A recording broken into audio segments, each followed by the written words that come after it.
want to show you how to do a sensory basin. Sensory play is really, really important for children. It's something that's particularly important when they're under 3.5 years of age, but actually even as they get older, when things just get a little bit stressful and everything's getting a bit intense, one way to get back to basics and back really grounded is to have your child, no matter how old they are, have a sensory basin. So you can see here I have my basin. It has warm water inside of it. Into the water I'm going to add a squirt of washing up liquid. I'm not going to mix it in, I'm just squeezing it in. I'm also going to add in a little bit of ginger. You can use cinnamon, you could use curry, something that smells really strong because you really get that sense when it's going in that it's another part of sensory engagement.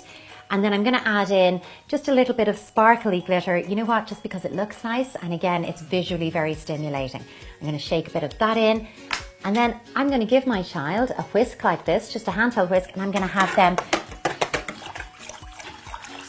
mix it up, as you can hear there.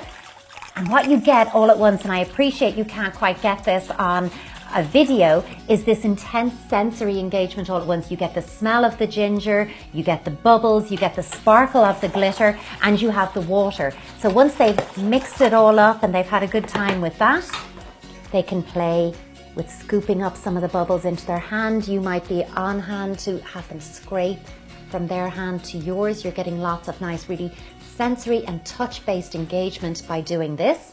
Then you might do a little hand stack in the water, keeping them very sensory engaged. And then once they've had some hands in and sensory experience like that, you could just invite them to put some of their favorite toys in. They might take some of their little dolls or their animals and wash them. And what that does is it keeps them engaged for a longer period of time in the sensory basin while they're still getting all of that benefit.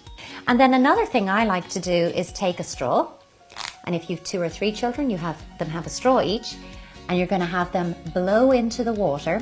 And if you're worried about them inhaling instead of blowing, you know, really they'll only do that once, but you're going to really emphasize to them that they're going to take a deep breath now and then blow.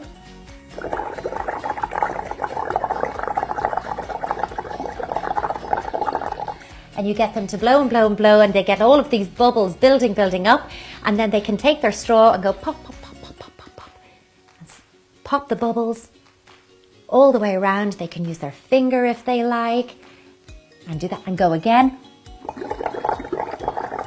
And keep repeating that.